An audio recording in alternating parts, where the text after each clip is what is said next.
यस्तो जाबा माओवादीलाई किन भोट हाल्नु पर्यो भन्ने लाग्दैन। 5 गठबन्धनमा बसेका छन् परमादेशीहरू, तिनीहरू मात्रै नाङ्गिन्छन् यसबाट।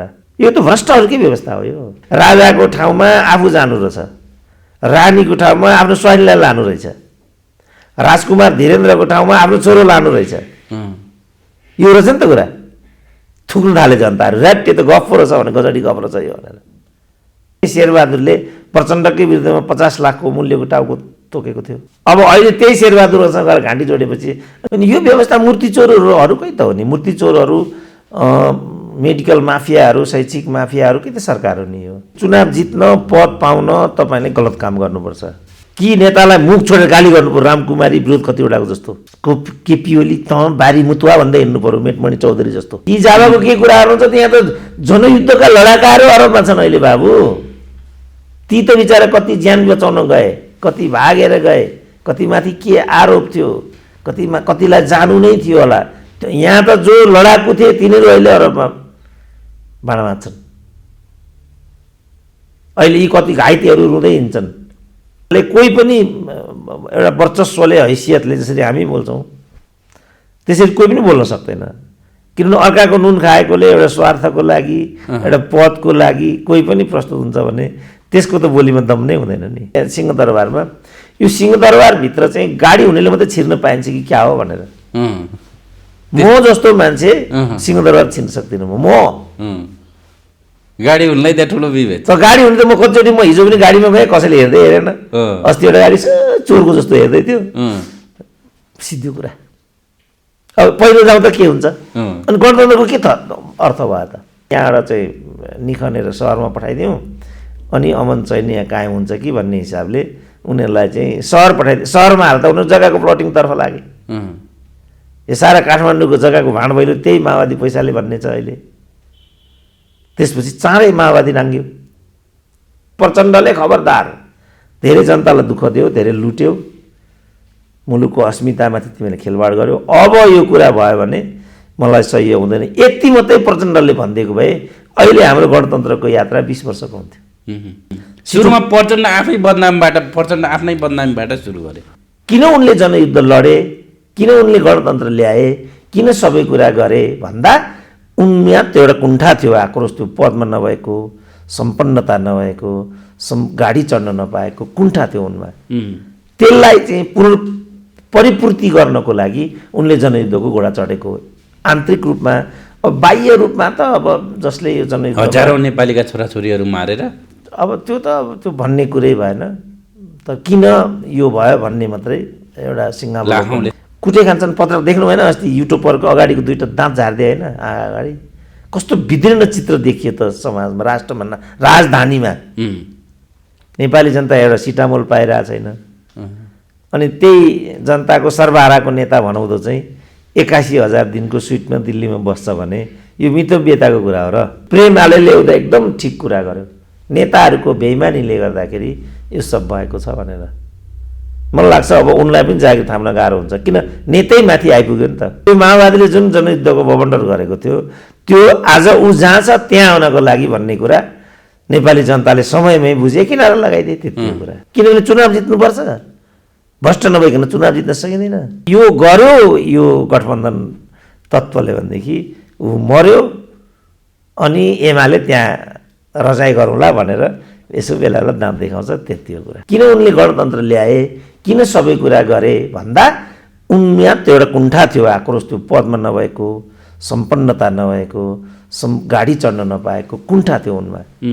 त्यसलाई चाहिँ परिपूर्ति गर्नको लागि उनले जनयुद्धको घोडा चढेको। स्वागत छ डाक्टर साहब, सुन्नु ल हस्, धन्यवाद।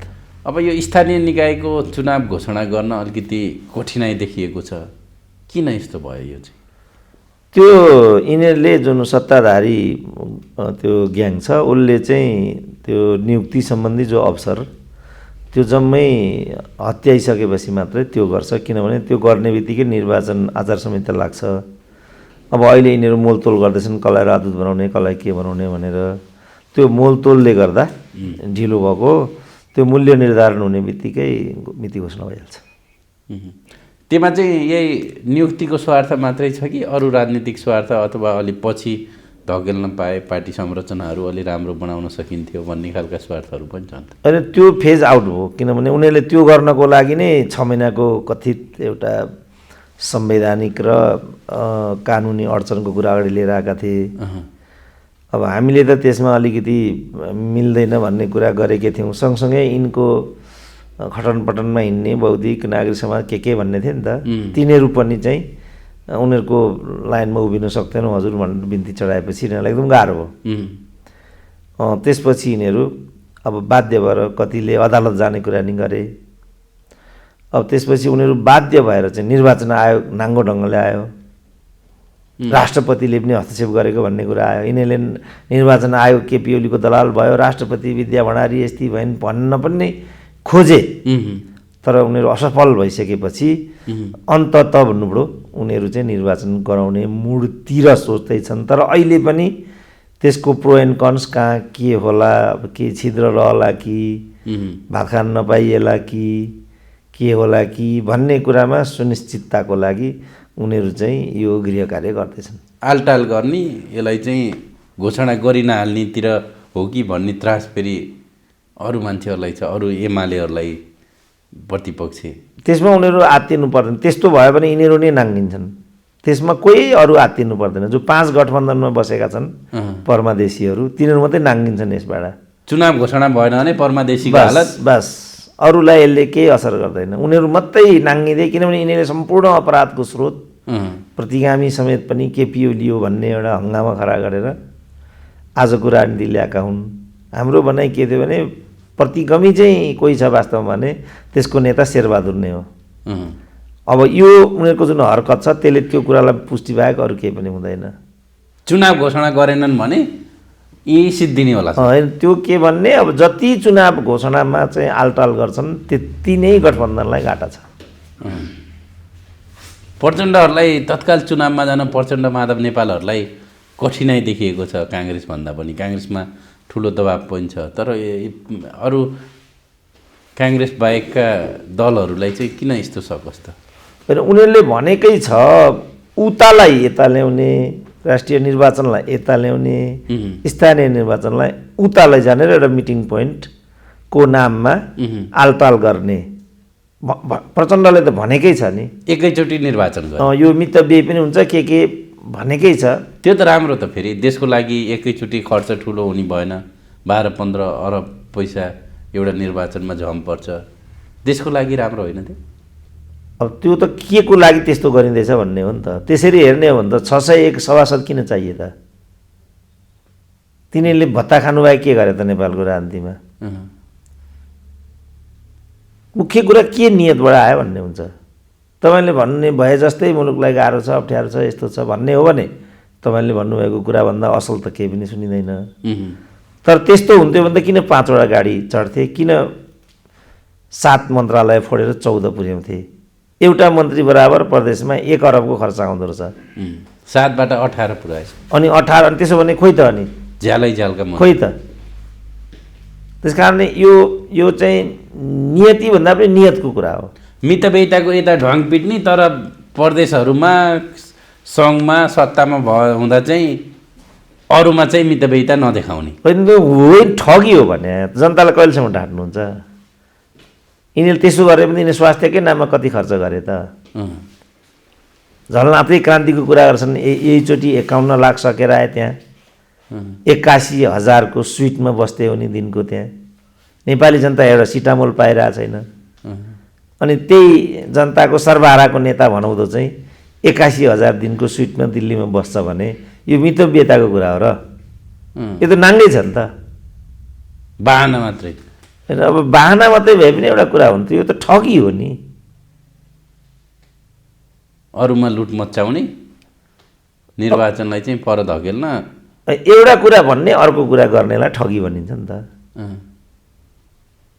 भन्ने एउटा कुरा मितव्यय चाहिन्छ, मुलुक अप्ठ्यारोमा छ फलानो भन्ने, अनि गर्ने चाहिँ ठ्याक्कै उल्टो भएपछि ठगी भएन त्यो?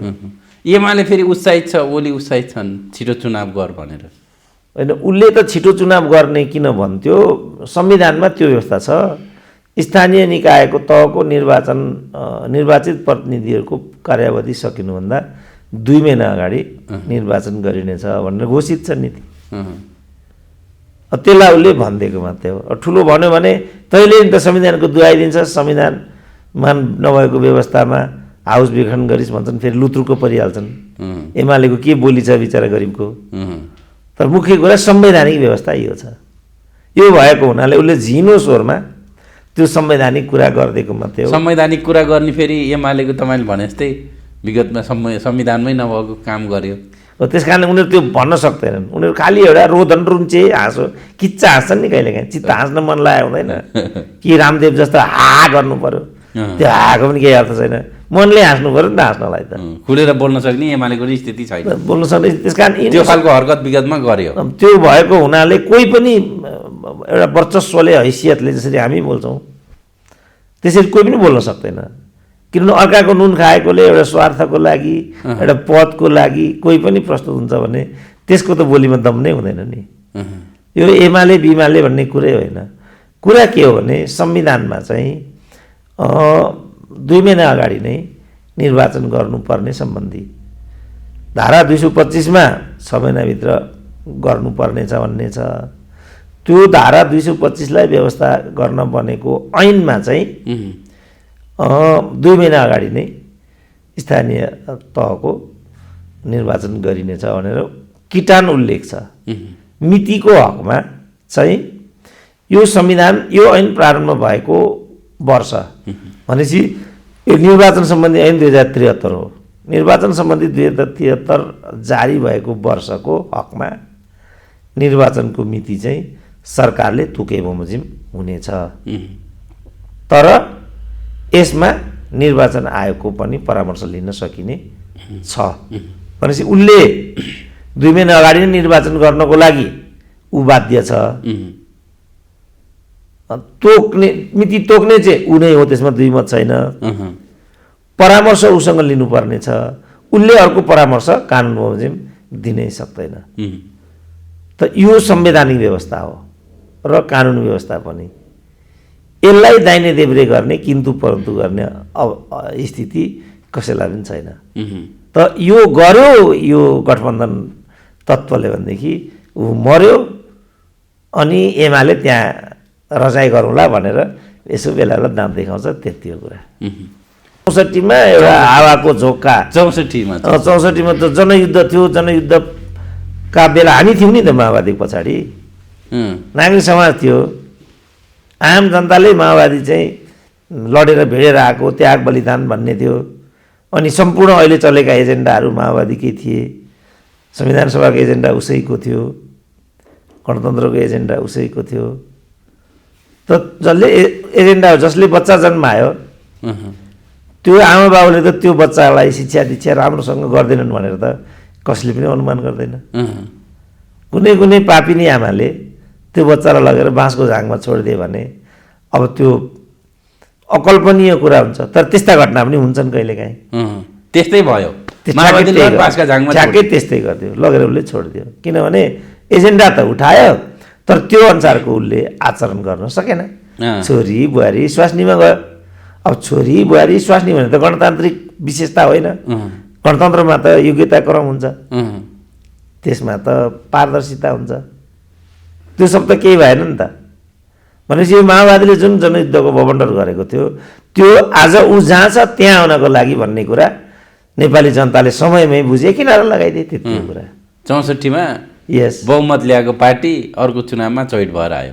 उसले त त्यति बेला बहुमत मात्रै ल्याएन, बहुमत त सामान्य त थिएन प्रत्यक्षतर्फ। तर काङ्ग्रेस एमाले अरू जम्मै दल गर्दाखेरि पनि उसको डबल थियो अझ।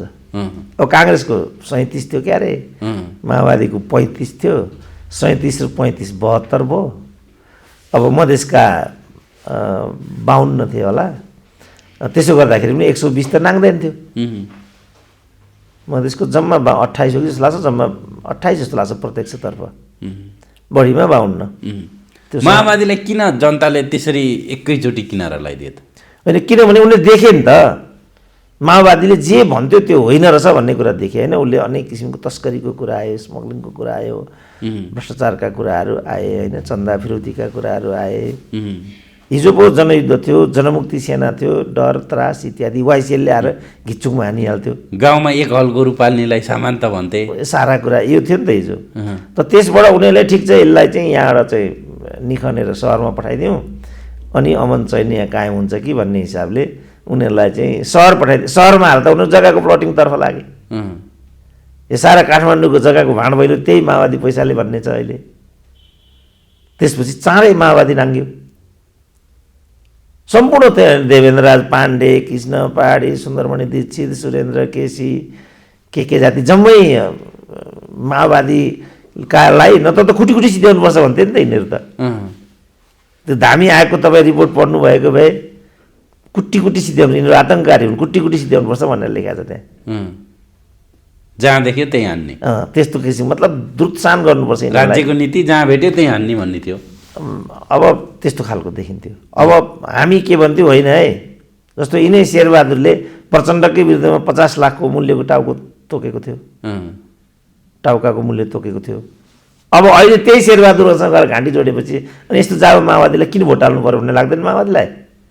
त्यहाँ बाँदरमुढीको घटना छ, अहिले पनि उनीहरूले क्षतिपूर्ति पाइरहेको छैनन्। कति अपाङ्ग होला बिचरा तिनीहरूको। त्यही क्षेत्रमा गएर काङ्ग्रेसले त्यहीलाई हालिदिए भोट भनेपछि हाल्छ मान्छेले। त्यसपछि आजको स्थिति आएको छ। त्यसलाई सम्हाल्न सकेनन्। अब त्यसप्रतिको जिम्मेवारी भनौँ न, अघि मैले भने बच्चा जन्माउनु होइन, अनि बच्चा जन्माइसकेपछि त जस्तो वैवाहिक सम्बन्धमा जानु त्यसको एउटा जिम्मेवारी हो नि त होइन। तर त्यो जिम्मेवारी बोध गर्दै त्यसलाई त निर्वाह गर्नु पऱ्यो नि त। तँलाई मैले के झोक चलो बिहा गरेँ आधदेखि जा भन्नु त पाइँदैन नि। बच्चा के झोकमा बच्चा जन्मियो, झाङमा लर फाल्दै हेडेक बेकारमा भन्नु त पाइँदैन।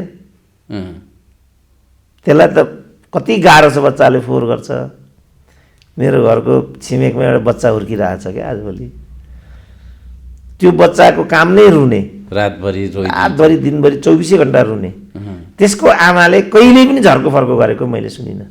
आमा त त्यो चिज हो नि, चुसिरहेको हुन्छ, त्यसले कुटिरहेको हुन्छ, कपाल भुत्लाइरहेको हुन्छ। दुर्भाग्य अस्ति तपाईँ देख्नुभयो हिजो एउटा हरामीले त कहाँ हो आमालाई मारेर काटेर जङ्गलमा लगेर गाडिदियो।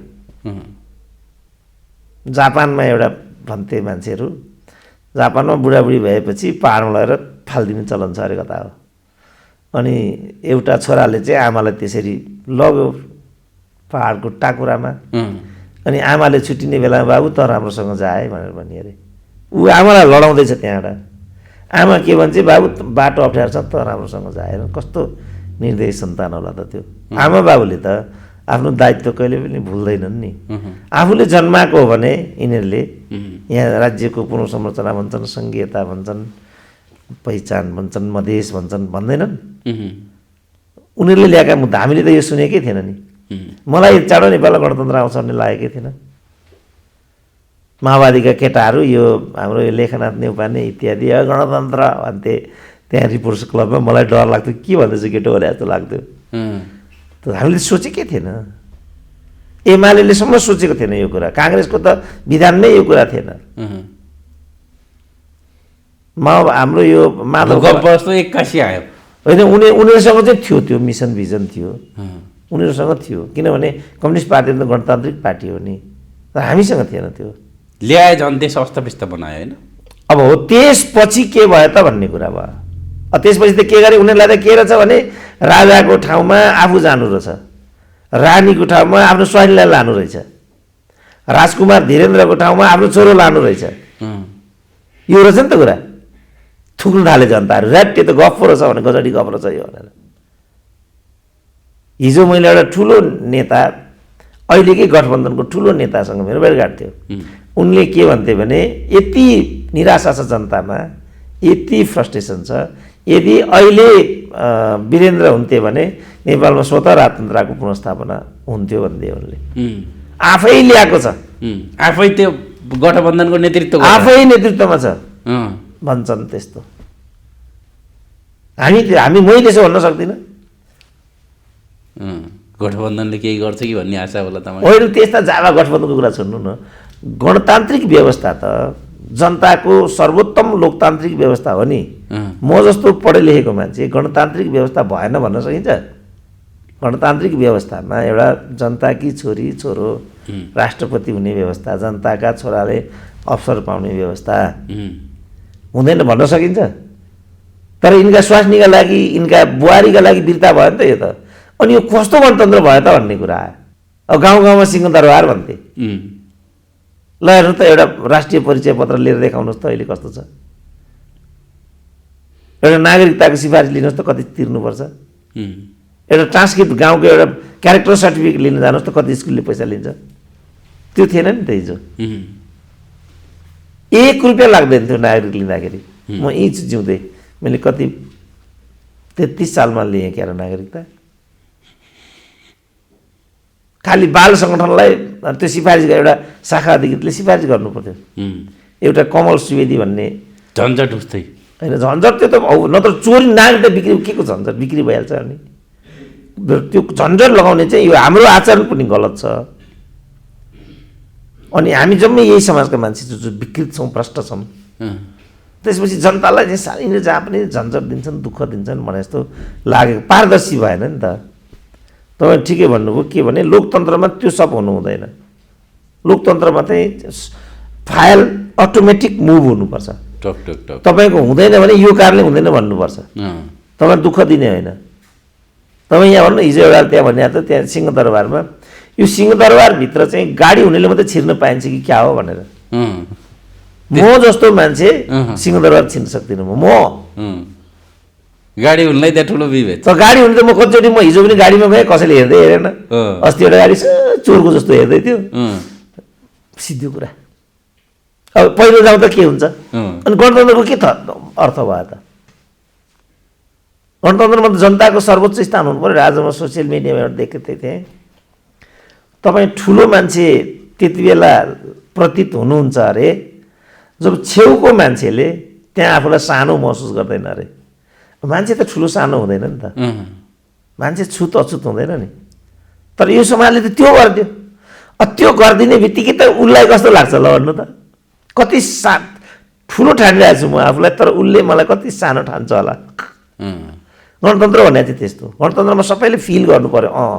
गणतन्त्र आयो, मैले फला गणतन्त्र। कोही एउटा जस्तो मानु कोही राजदूत भयो, कोही मन्त्री भयो, कोही सचिव भयो, कोही राष्ट्रपति भयो। जस्तो तपाईँ युकेमै जानुभयो भने पनि प्रधानमन्त्री पदलाई सार्वजनिक रूपमा कहाँ गाली गर्न पाइन्छ, पाइँदैन नि। तर त्यो प्रधानमन्त्री भन्नेले पनि त्यस्तो सानोतिनो गल्ती सितिमिति गर्दैन। गर्यो भने क्षमा माग्छ, त्यसको जवाफदेहिता लिन्छ। यो चलन हुन्छ। अस्ति एउटा सार्वजनिक भोजमा गएको माग्यो, हुँदै हुँदैन उसको त्यो। अब यहाँ ल्याएर त अब लकडाउन भनेका छन्, सबभन्दा ठुलो भेला पार्टीहरू गर्छन्, सबभन्दा ठुलो भिड भडाका। काहीँ कोही केही नै भन्दैन, भेटघाट नगर्ने भन्छन्। पार्टीका अध्यक्ष ओलीले नै भिडभाड गरेको। कोही पनि ओली मात्रै किन भन्ने, कोही पनि उपमण्डल यहाँ माइतीघर मण्डलमा प्रचण्डहरूले नै थालेको। त्यसपछि उनीहरू चाहिँ हनुमान ढोक उता नारायण हिडीको अगाडिपट्टि ओलीहरूले गरे। उनीहरू कत्रो अहिले यो अदालतले यिनीहरूलाई कृपा गरिदियो पो त, नत्र भनेदेखि छेत विच्छेद हुन्थ्यो। यहाँ सडकमै बस्ने स्थिति आइसकेको थियो। भनेपछि त्यस कारण गणतन्त्रमा चाहिँ जस्तो भनिन्छ त्यस्तो आचरण गर्नुपर्छ। त्यहाँ चाहिँ जस्तो मैले नै भन्नु पऱ्यो कि कुनै काम मेरो ढिलो भयो भने होइन, त्यो जबरजस्ती गरेर हुँदैन, प्रक्रिया लाग्छ भनेर मैले नै भन्नु पऱ्यो। तर अब त्यो म भन्न सक्ने स्थितिमा किन छैन भनेदेखि म ती हुँदै 10वटा काम त्यहाँ भइसक्छन्। मलाई खिन्नता हुन्छ।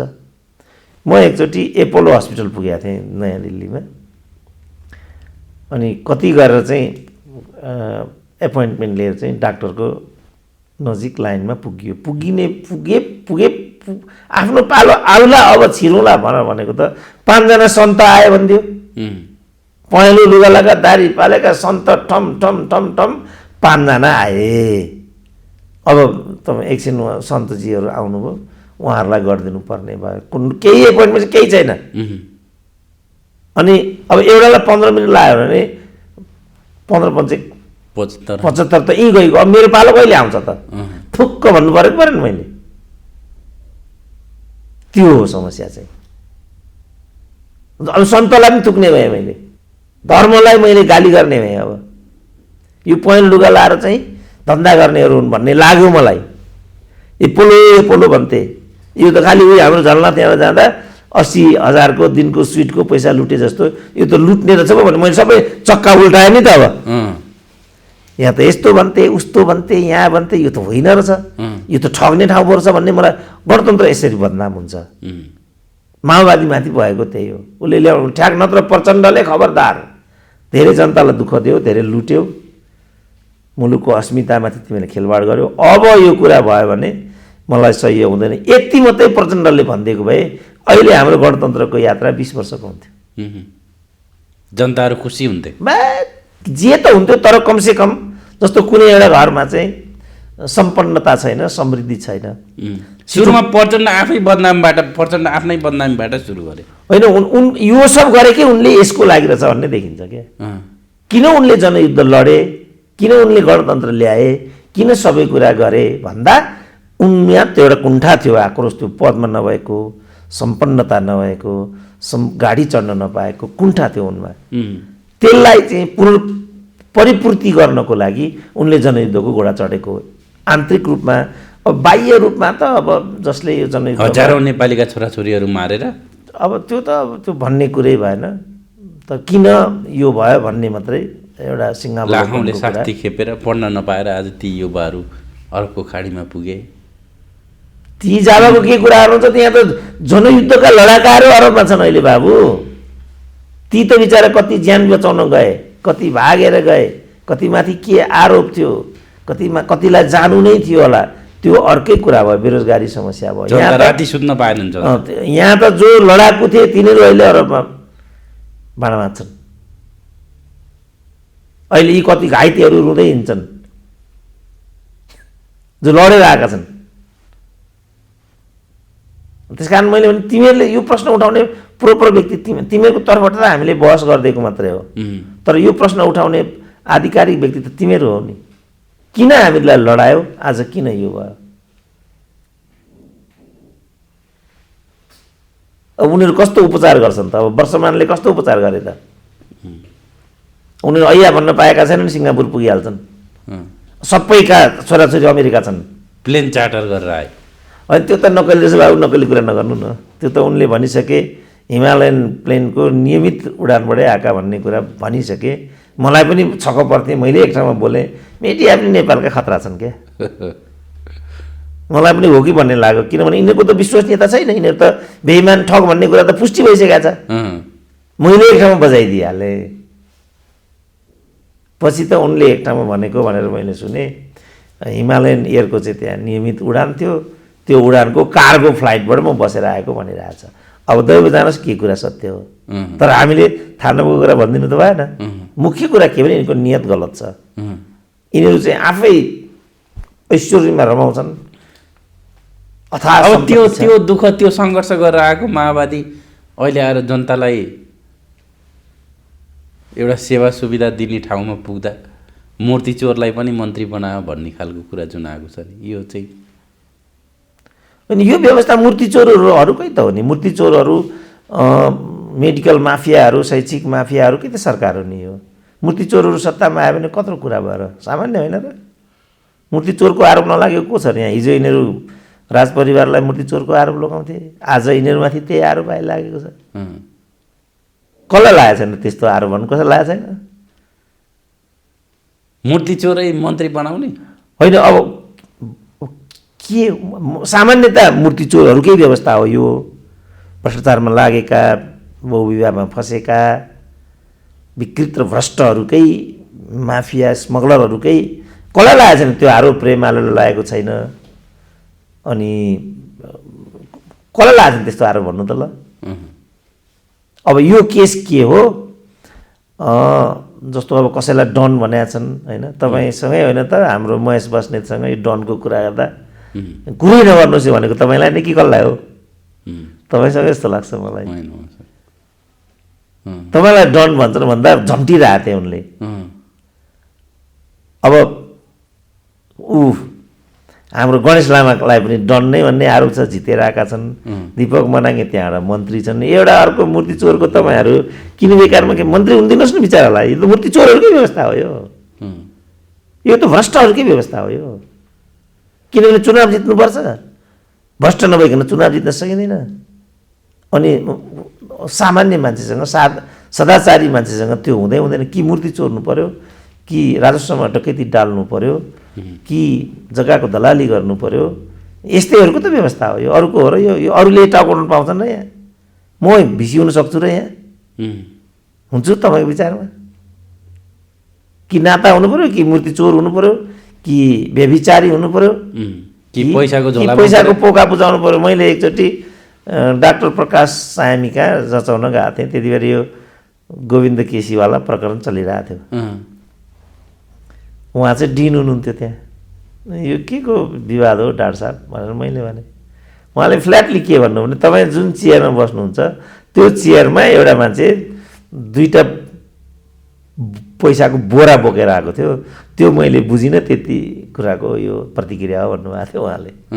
भनेपछि सम्बन्धनमा यिनीहरू जस्तो अहिले त्यो सुनिल शर्मा भन्नेलाई लखेटिरहेछन् नि, हो कि होइन? अब सम्बन्धन भनेकै छ त हाम्रो यो दुर्गा परसाईले कसलाई गिरिराजमणिलाई भने नि त। मैले चाहिँ अर्को गिरीलाई र गिरिराज गिरीलाई यसरी कुनै कति 4 करोड कि कुनै कति करोड बुझाएँ मागेको हुनाले के किन तपाईँहरू एउटा चाहिँ आदिवासीलाई मूर्ति चोरीमा बेकारमा तान्नुहुन्छ, फेरि आदिवासीलाई यसो भन्यो भन्दैला फेरि यहाँ त बोल्नु पनि हुँदैन। समष्टिमा के भने यस्तै भ्रष्ट मूर्ति चोर मुखाले चोथालेहरूको यो व्यवस्था हो र तिनीहरू नै सत्तामा जान्छन्। तीमध्ये अर्को गयो भने बबन्डर गर्नुको केही पनि अर्थ छैन। मूर्ति चोरकै शासन हामीले खाएर भन्नुपर्ने बाध्यता छ। त्यो म भन्दिनँ, तर जताडनी सम्पत्ति लुट्नु पर्यो। किनभने मन्त्री हुनको लागि पहिल्यै 5 करोड बुझाउनु परिहाल्छ। अनि त्यो पैसा कसले बुझाउन सक्छ त? पार्टीको एउटा मोहन चन्द्र सांसद हुन सक्छ नि त? भए त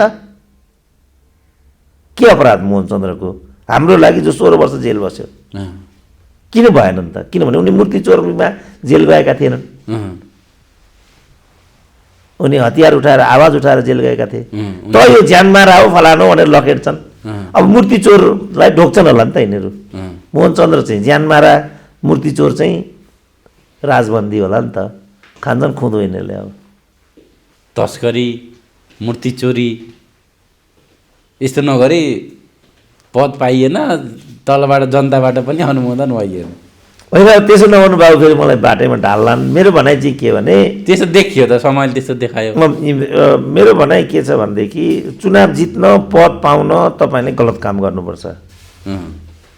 कि नेतालाई मुख छोडेर गाली गर्नुपर्छ, रामकुमारी विरोध कतिवटाको जस्तो, केपी ओली त बारी मुतुवा भन्दै हिँड्नु पऱ्यो, मेटमणि चौधरी जस्तो, कि त्यो भन्नु पऱ्यो, कि पोको लगेर बुझाउनु पर्यो? त्यो गरियो भने नेता भइयो, फेरि गाली गरियो भने होइन। नेता त अर्को कुरा भयो, पद पाइयो के बाबु? यहाँ त पदको न कुरा भयो, यहाँ नेताको के कुरा भयो? मोहन चन्द्र नेता होइन, उनको के यहाँ अस्ति छ र? अब त्यही मोहन चन्द्र चाहिँ अहिले गृहमन्त्री भइदिएको भए तपाईँ हामी जम्मै पछि लाग्थ्यो नि, हजुर मन्त्रीज्यू भनेर। जहाँ त्यो मान्यता छ, अनि त्यहाँ त मूर्ति चोर, तस्कर, भ्रष्ट, केटी व्यापारी त्यस्तैको न हालिमुहाली हुन्छ।